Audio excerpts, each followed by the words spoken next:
ఉమ్మడి మెదక్ జిల్లాలో అకాల వర్షం బీభత్సం సృష్టించింది. సిద్దిపేట, సంగారెడ్డి, మెదక్ జిల్లాల్లో రైతుల్ని నిండా ముంచింది వాన. ఈదురుగాలులు వీయడంతో అర్ధరాత్రి నుంచి ఉమ్మడి జిల్లాలో పలుచోట్ల విద్యుత్తుకి అంతరాయం ఏర్పడింది. సిద్దిపేట జిల్లా మర్కుక్కు మండలం అంగడి కిస్టాపూర్లో 5 సెంటీమీటర్ల వర్షపాతం నమోదైంది. దుబ్బాక మార్కెట్ యార్డులో అకాల వర్షానికి వరి ధాన్యం తడిసింది. రైతుల వడ్ల రాసుల్ని వరద ముంచెత్తింది. వర్షం నీటిలో కొట్టుకుపోతున్న ధాన్యాన్ని కాపాడుకోవడానికి అర్ధరాత్రి నుంచి రైతులు అవస్థలు పడుతున్నారు.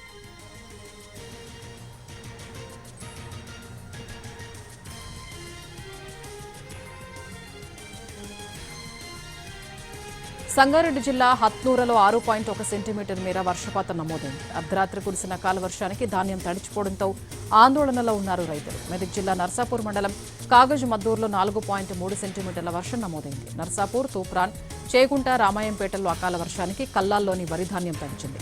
సిద్దిపేట జిల్లా గజ్వేల్ రాత్రి కురిసిన అకాల వర్షానికి గజ్వేల్లోని ఔటర్ రింగ్ రోడ్డు వద్ద ఆరబోసిన వడ్లు వరదకు కొట్టుకుపోయాయి. దీంతో రైతులు లబోదిబోమంటున్నారు.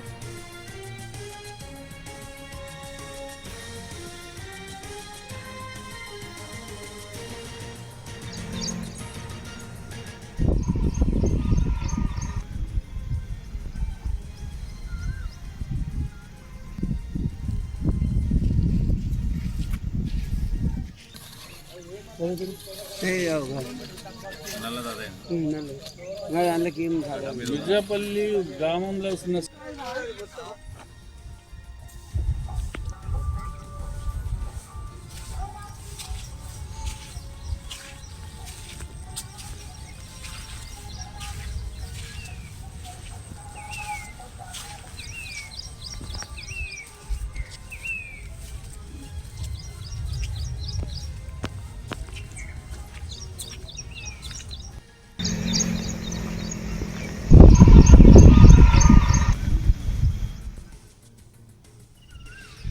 రాత్రి వచ్చిపోయినాం. రాత్రి ఇవన్నీ కప్పితారు దాకదలు.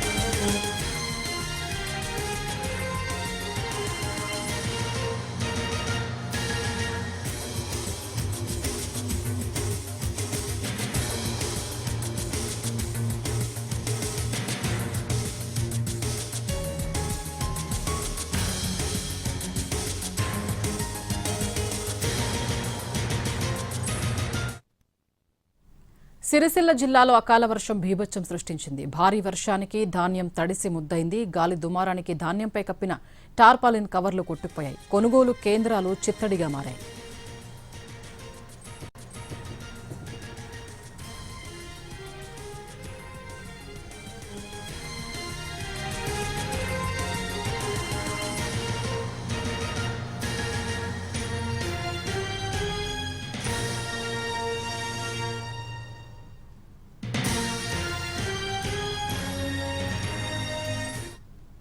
సిరిసిల్ల జిల్లాలో అకాల వర్షం బీభత్సం సృష్టించింది. భారీ వర్షానికి ధాన్యం తడిసి ముద్దైంది.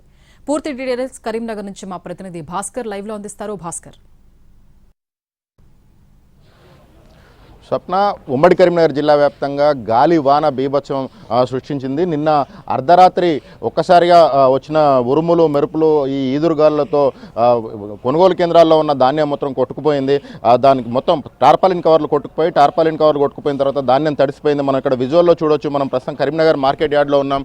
నెలల తరబడి ఇక్కడ ధాన్యాన్ని పోసి కొనుగోలు కోసం ఆశగా ఎదురుచూస్తున్న అన్నదాతల ఆశలపైన ఈ అకాల వర్షం అనేది ఒక నీళ్లు చల్లిందని చెప్పవచ్చు. ఋతుపవనాలు రాకముందు ఈ రేంజ్లో వర్షం పడడం, ఒకసారి గాలివాన రావడంతో, ఇది అర్ధరాత్రి పూట కావడంతో రైతులు ఏం చేయలేని సిచ్యువేషన్ ఉంది. పెద్ద ఎత్తున అంటే 50 నుంచి 60 కిలోమీటర్ల వేగంతో గాలులు వీసాయి. వీచిన గాలుల వల్ల టార్పాలిన్ కవర్లు కొట్టుకుపోయాయి. ఇదంతా వర్షార్పణం అయిపోయింది. మనం విజువల్లో చూడొచ్చు. ఇది మొత్తం ఈ తడిసిన ఈ ధాన్యం ఇది కంప్లీట్గా రంగు మారుతుంది. ఇలాగే ఉంటే రంగు మారుతుంది. ఇప్పటికే రైతన్నలు చాలా ఇబ్బందులు ఎదుర్కొంటున్నారు. నెలల తరబడి అటు గన్ని బ్యాగులు ఉంటే లారీలు ఉండట్లేదు, లారీలు ఉంటే గన్ని బ్యాగులు ఉండట్లేదు అంటూ ఆవేదన వ్యక్తం చేస్తూ ఉన్నారు. ఉన్నారు. ఇక్కడ టార్పాలిన్ కవర్లు కొట్టుకుపోయింది. మార్కెట్ యార్డ్లోనే ఈ సిచ్యువేషన్ ఉంది. ఇంకా సాధారణంగా గ్రామాల్లో ఉన్న కొనుగోలు కేంద్రాల్లో పరిస్థితి ఇంకా దారుణంగా ఉంది. అటు రాజన్న సిరిసిల్ల కావచ్చు, ఇటు కోరుట్ల, మెట్పల్లి, ఇటు జగిత్యాల్, ఇటు కరీంనగర్, కరీంనగర్ జిల్లాలోని మానకొండూరు, ఇటు కరీంనగర్ నియోజకవర్గంలో కూడా ఇదే సిచ్యువేషన్. మనతో పాటు ఒక రైతున్నాడు, ఆయన అడిగి తెలుసుకుందాం. బ్రదర్ చెప్పండి, ఎంత తడిసింది మీది? మాది 2 ఎకరాల ధాన్యం మొత్తం నడిచేదండి. 65 క్వింటాలు మొత్తం నడిచేస్తుంది. అంటే మీరు కవర్ కప్పలేదు దాని మీద? కవర్లు కప్పినా కిందికి వెళ్ళి మొత్తం తడిసి అది అయిపోయాయండి. పైకి మొత్తం నిమ్మచ్చి తడిసాయి, ఇట్లా కిందికి వెళ్ళి వరద వెళ్ళిపోయాది. కింది నుంచి వరద వచ్చింది. అంటే బ్యాగులు లేవా? మీరు బ్యాగు ధాన్యం మేము నెల అవుతుందండి తీసుకొచ్చి. నెల అవుతుంది. ఏమంటున్నారు? మేము వస్తాయి అన్లోడ్ ఇంకేం చేపిస్తున్నాం కదా, ఇలా గోదాం మాట్లాడినామని చెప్పి సార్ ఇట్లా చెప్తారు. చైర్మన్ గారు ఇంకా నైట్ ఇక్కడనే ఉండడం జరిగింది వర్షం పడ్డప్పుడు.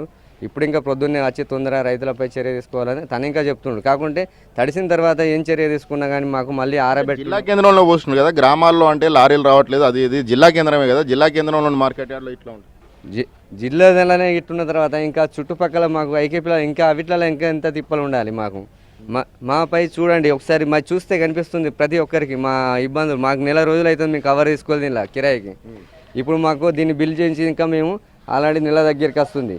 ఇది వరకు ఇక్కడ లారీలు వచ్చిన పొజిషన్ లేదు. రైతుల మీద ట్రాక్టర్ తీసుకున్నా, రైతుల మీద ట్రాక్టర్ తీసుకొచ్చి ఇంకా లోడింగ్లోకి పెడుతున్నాం. మేము ఇంకా తలో చేస్తాం పటం అన్నా కానీ దీనిపై అది లేదు.